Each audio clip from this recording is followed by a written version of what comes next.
bào chú ý, đồng bào chú ý, thông báo chương trình phẫu thuật nhân đạo vá môi và tạo hình miễn phí sẽ được thực hiện từ ngày 5 đến ngày 10 tháng 1 năm 1997 tại Bệnh viện Đa khoa tỉnh An Giang do Đoàn Phẫu thuật Interplas Hoa Kỳ bảo trợ, kết hợp với các cơ quan hữu trách nước Cộng hòa xã hội chủ nghĩa Việt Nam gồm Ủy ban Bảo vệ chăm sóc trẻ em, Trung tâm Bảo vệ sức khỏe bà mẹ trẻ em và Kế hoạch hóa gia đình tỉnh An Giang.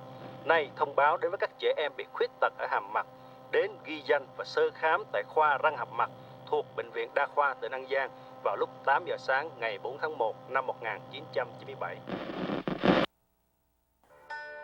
In 1997, 3 plastic surgeons, 4 anesthesiologists, and 5 nurses made the long journey from America to a remote province in the Mekong Delta of Vietnam.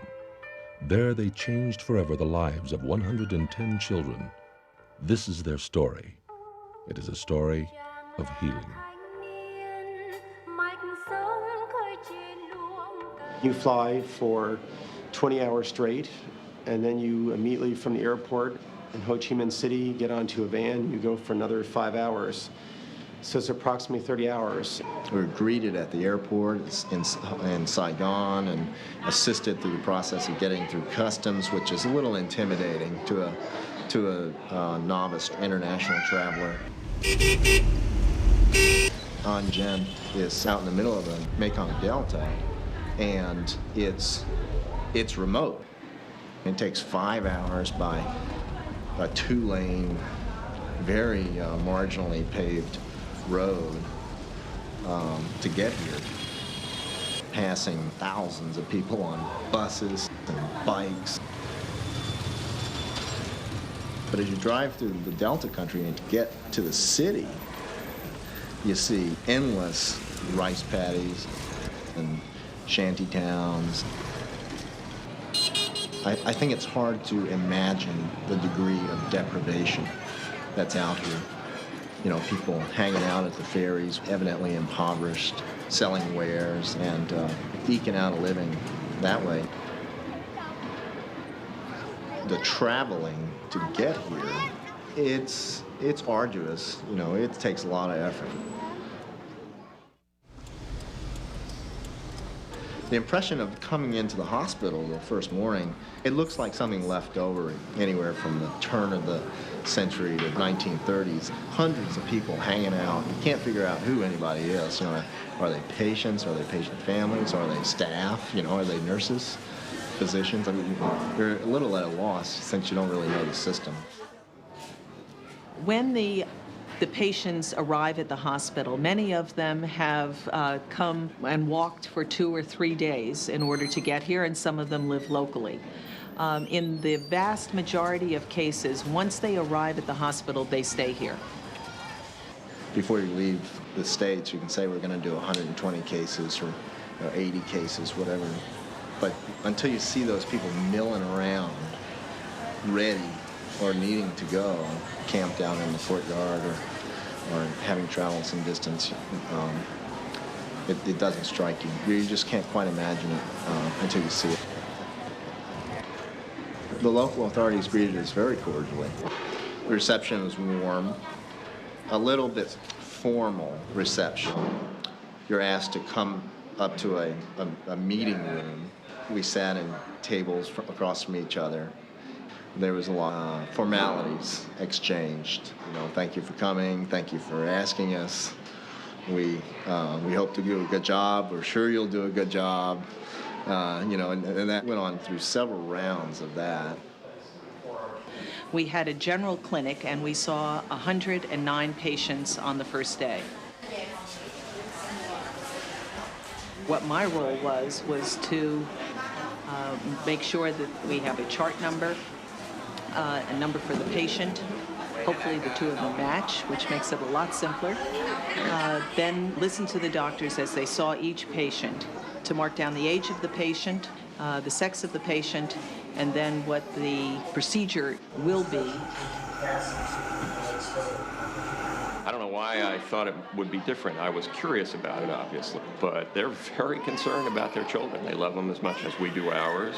and they want the best things for them, even in this extremely poor society and this difficult existence. Most of these kids are well fed and they're clearly loved. Yeah, it's a healthy kid. When you see a number like 108, it's hard to keep them all straight. So any kind of special notes that the surgeon sees at that point in time, I mark down. This particular trip, we saw so many people on the first day. After seeing the first 4 or 5 and seeing the line out the door, we decided to just mark their hands. Number 24, a lucky number. And it makes it a lot simpler. After consulting with the surgeons, we begin to schedule the surgeries, in this particular case, over a 5-day period of time. I think the physicians here have done an excellent job in screening these children for surgery. You sometimes see them really want to push for us to do more and more and more, or the things they know they will never, ever be able to do there. Usually those kinds of procedures are longer procedures, and we can't accomplish as much.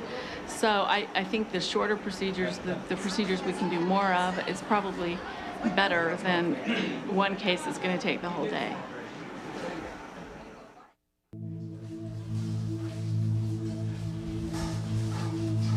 You were dreaming on a park bench, bound a broad highway After 12 o'clock or somewhere. noon today.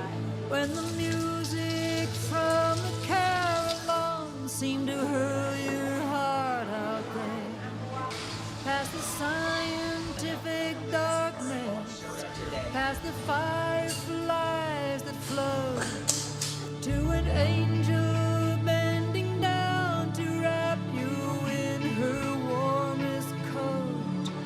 And you ask, what am I not doing? She says your voice cannot command.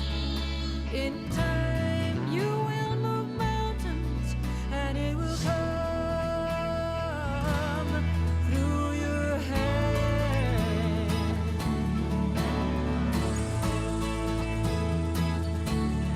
Through your hand.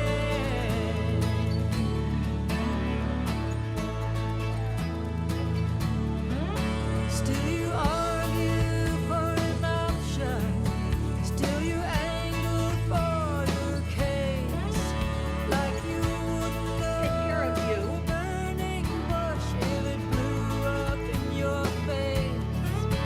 Yeah, we scheme about the future, and we dream about the past, when just a simple reaching out might build a bridge that lasts. And you ask, what am I not doing? She says your voice cannot command. In time you will move mountains, and it will come through your hand.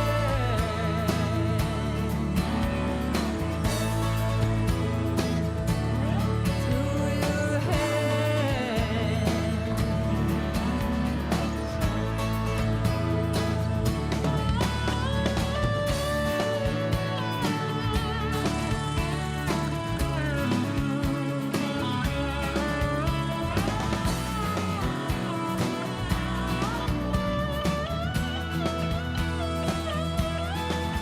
So whatever your hands find to do, you must do with all your heart.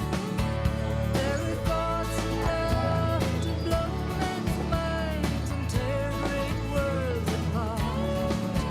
There's a healing touch to find you on that broad highway somewhere, to lift you high as music flying through the angel's hand. Don't ask what you are not doing, because your voice cannot command. In time we will move mountains, and it will come through your hand.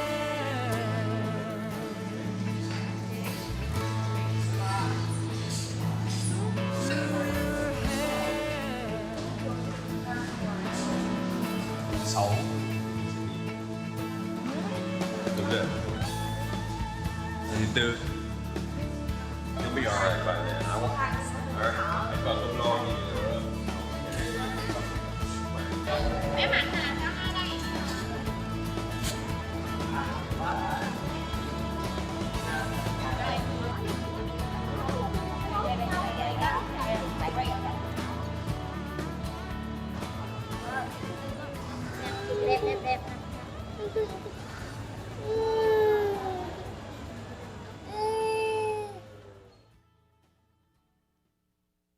This is my first Interplast trip, and it's been awesome. It's been a very, very satisfying trip, despite our hotel.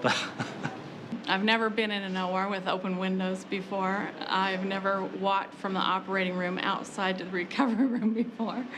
I've never had geckos on the walls or cockroaches in the boxes of supplies. The contrast is truly extraordinary.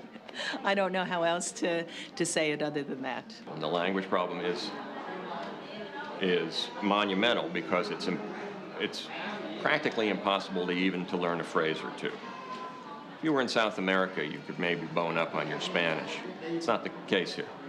I'm just getting used to repeating myself, and I'm starting to use, you're using your hands, and you're becoming Italian, and you just have to kind of use a lot of facial language and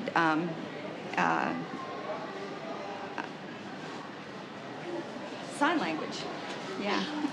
We don't seem to have communication problems, and the reason is everybody is trying to help, and as a result of that, it works.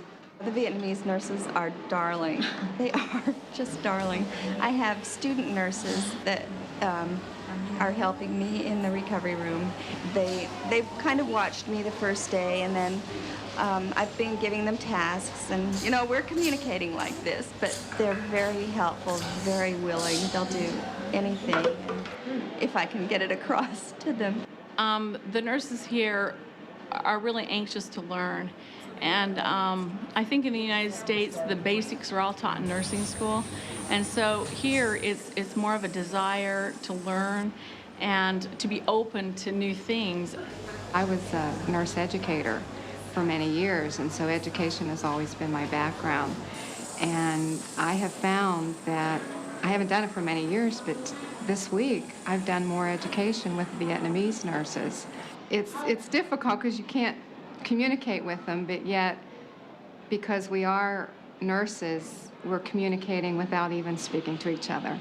You sense the laughter, the camaraderie, the expressions, and the feelings that go beyond translation. And you feel a very big closeness. It's been satisfying to see that everybody here, the Vietnamese, are very interested in advancing themselves. And it's an effort that goes from nursing staff, from physicians, to patients. Everybody's involved. Everybody cares about what is happening here. Even if we work 20 hours a day or 24 hours a day, there's only so many children we can take care of. But if you can train just one plastic surgeon here or one surgeon here to do any operation, whether it's a cleft lip or a cleft palate or webbed fingers that can be separated, then they can do in their lifetime tens of thousands of those while we're gone. Progressively over the week, the local physicians and nurse anesthetists have gotten more and more involved, and I think it's just a period of warming up, and now in the operating room, the local anesthesiologists are doing cases. We're doing them side by side. A team of surgeons from Ho Chi Minh City will be coming down to join us next week. And they're already skilled in doing cleft lips and cleft palates. So we have then gone the next notch up, and we're now doing very sophisticated training of microsurgery and maxillofacial surgery. And soon they will be up to the same standards, and then we can move on to places where we're needed. One of the goals of Interplast is to eventually no longer be needed. Everybody has been making an extreme effort to get things done, and there has been no complaining. Nobody has been slacking off. Everybody's been pushing each other to just keep going and do the maximum number of cases while we're here.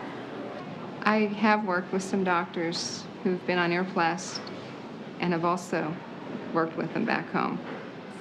So they're very different. We're all very different. We all have to give and take a lot more. You tend to relate more as equals, as peers, than as the doctor-nurse relationship that you would normally have. If I'm working late, putting instruments together, it was nothing for the anesthesiologist to come in and say, "Can I help you?" You know, and do anything that I needed done. And, you know, at home I wouldn't even think to ask, let alone expect it. The vast majority of doctors pay their own way. I would say 95% of the doctors pay their own way. The trip secretary pays his or her own way. The nurses, we generally pay for the nurses.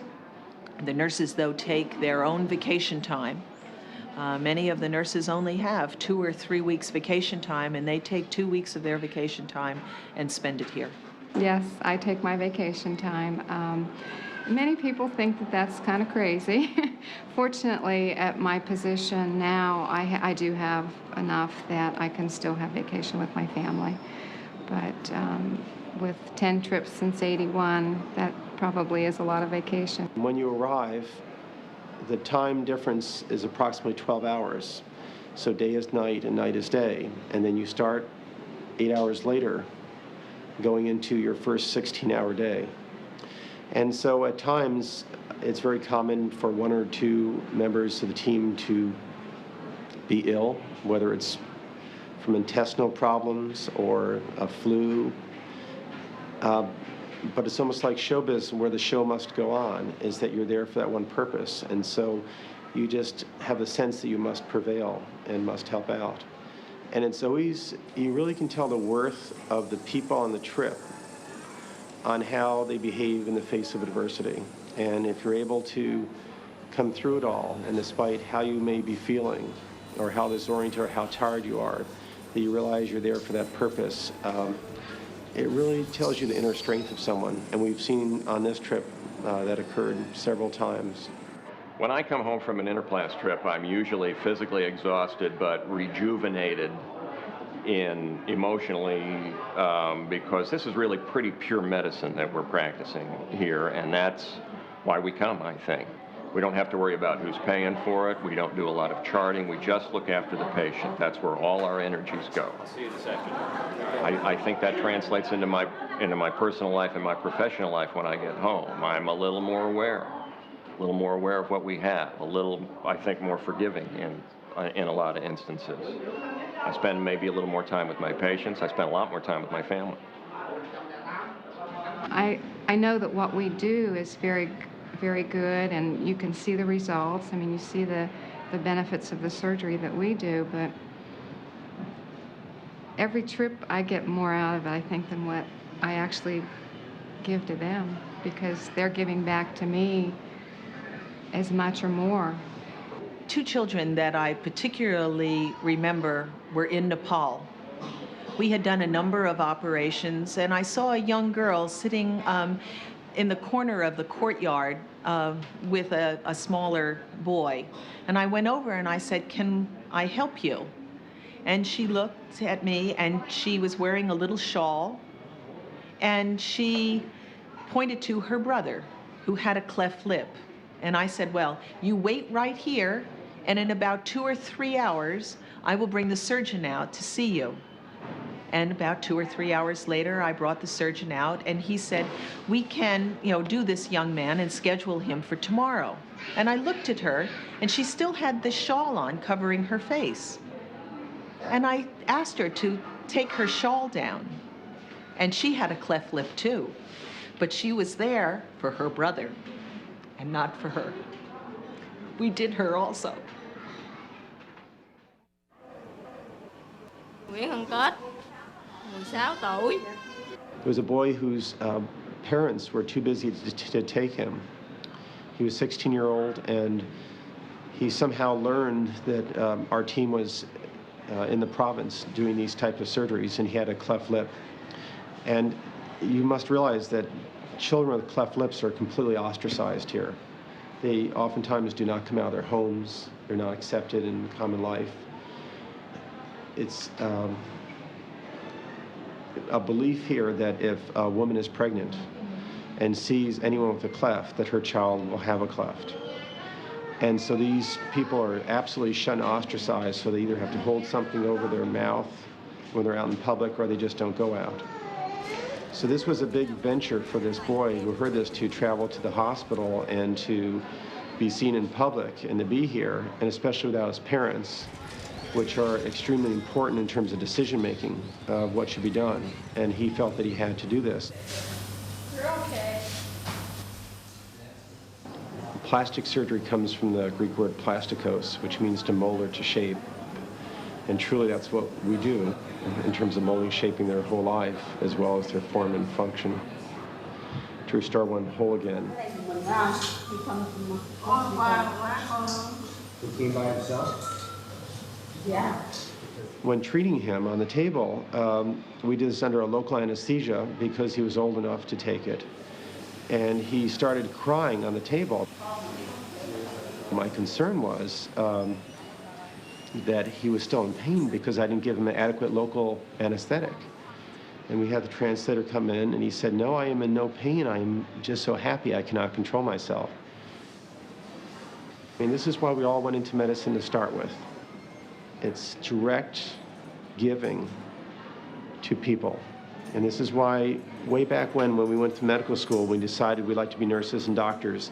This is why we all went into it, because we wanted to help people.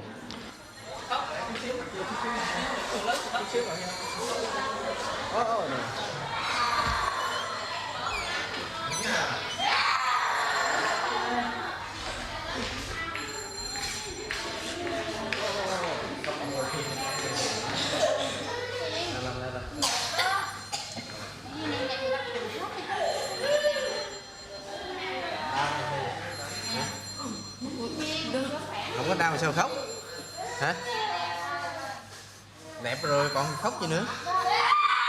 Khóc nó buông chỉ à? Đừng khóc nha, khóc nó buông chỉ đó.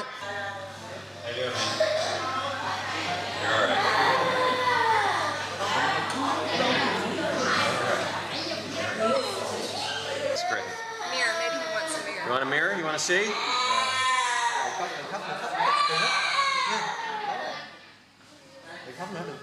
And it was interesting because here it's under local anesthesia, so the operation only took about 25 minutes, but that 25 minutes literally changes the whole life of this person. Looking good, huh? Handsome guy. And to actually see him take a mirror right afterwards was pretty neat. I love that point because you look in their eyes and you have that wonderful sense. The little boy yesterday really touched me. He just cried, and we fixed his lip. He was 16-year-old, and he had a horrible cleft lip, and in the United States, you'd never get that old and have a cleft lip. And he was just incredible. And when he set up in the operating room, we did him under a local anesthesia, and he set up in the operating room. We got him a mirror, and he just smiled and just cried, you know. And he cried all the way to recovery, all the way, you know, he was still laying in there crying. And last night I made rounds with the surgeons, and I'm sure that even the younger children feel that gratitude, but the older ones can express it. And so we made rounds last night, and he reached out and shook my hand. You know, it was just darling. So it was really touching for me, really touching. If you were to ask me what rewards, you know, why do I do this? It's that one look that he has makes everything all worthwhile.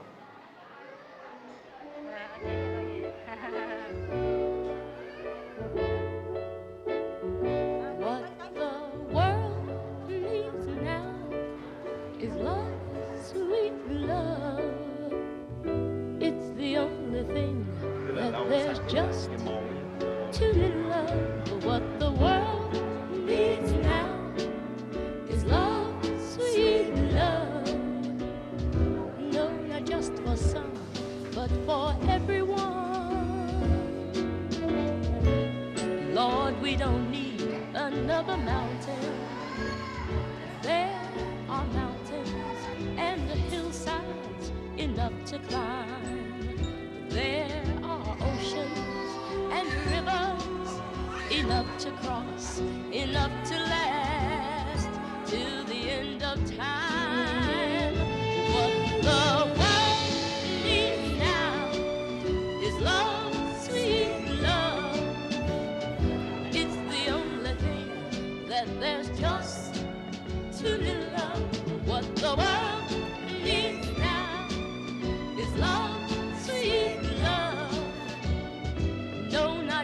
for some, but for everyone.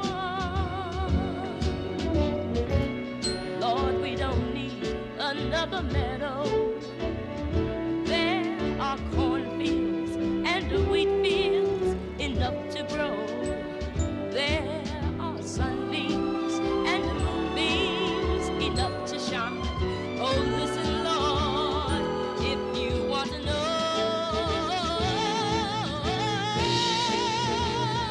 what the world needs now is love, sweet love.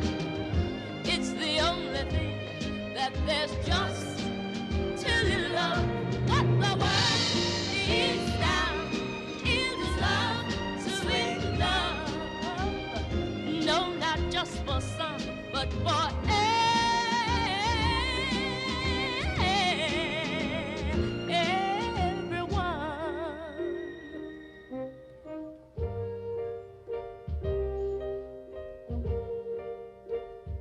what the world needs now is love, sweet love. First time away from home. But don't say that. I said that about the doctors being terrible at home and good here. It's a rush. Wow, this is just one of these days that just races. Lisa, Vanessa, let's go. But everyone can see now how slow a typist I am. I'm wondering, did I bring the right stuff? I don't know. But one of my clients used to be the Yankees, and the Yankees welcome Leslie E. Baines. Leslie sent me these photographs. What we've been doing is Check the obits. I do that every day. I did that too. See if I killed anybody. Only Hank would do that.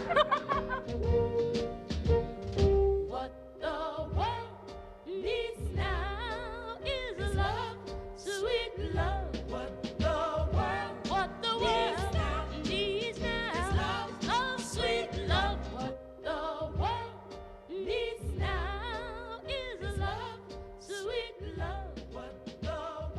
What the world needs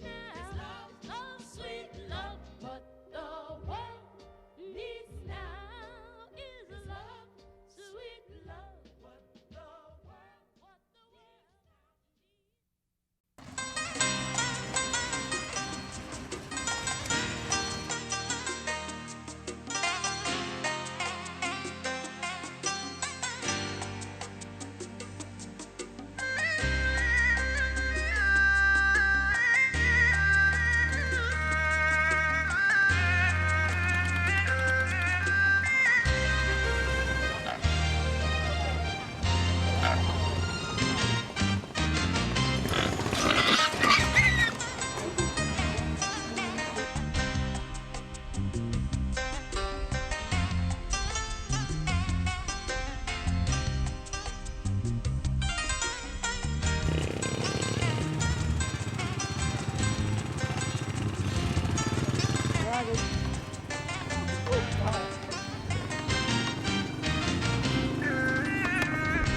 Có 10 tuổi à, mi vé số chọc ngược cô cừ con, chê con còn nhỏ sức môi đó, chọ con, chọc con cái gì cũng con cũng buồn.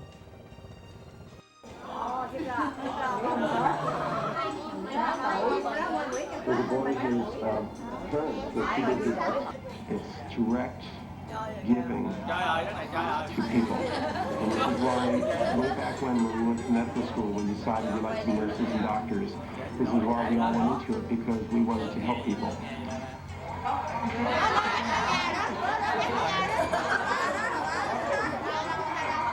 Thì bắt đầu thì giá nó tới giờ thì nói nào ngay thì nó cũng tốt đẹp, cũng bạn bè thì đi thoải mái, chứ hồi chưa giá hen thì nó tính đổi mà đi ruộng cũng không dám đi dẫn nó đi nữa. Đó. Vừa giá rồi thì coi như tự nhiên là đi thoải mái, chỗ nào cũng tới hết trơn. Bạn bè thì coi như là nó lành lẽ nữa rồi. Cuộc sống của con được hạnh phúc và khác hơn hồi trước. Thì bạn bè cũng con chơi với con tới lui thường thường vậy.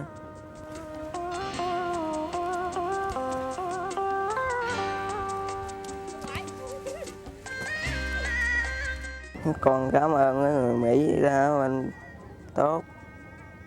Tôi cảm ơn.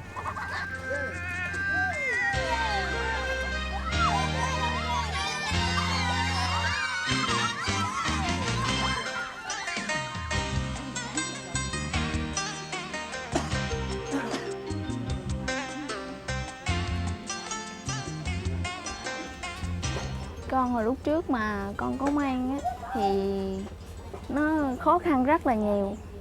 Về cũng như là chuyện đi đứng đồ con mặc cảm á, rồi cũng như là đi ra đường rồi con cũng nó khó đối với con lắm. Nhưng mà Như là con nhớ lại dĩ vãng hồi đó vậy đó. Con buồn rồi bây giờ con mừng, con không biết nói sao.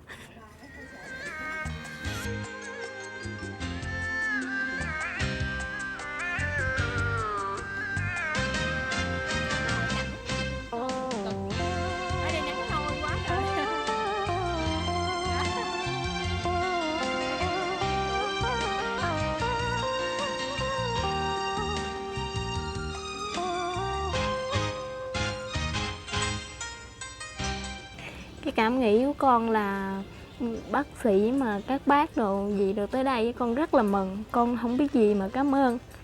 Con có gửi lời là con nhắn với bác sĩ mà mộ con với các phái đoàn đó, con nhắn hết tất cả là con thành thật biết ơn và con nhớ lắm. Có dịp nào mà có vào đây thì con sẽ đến thăm.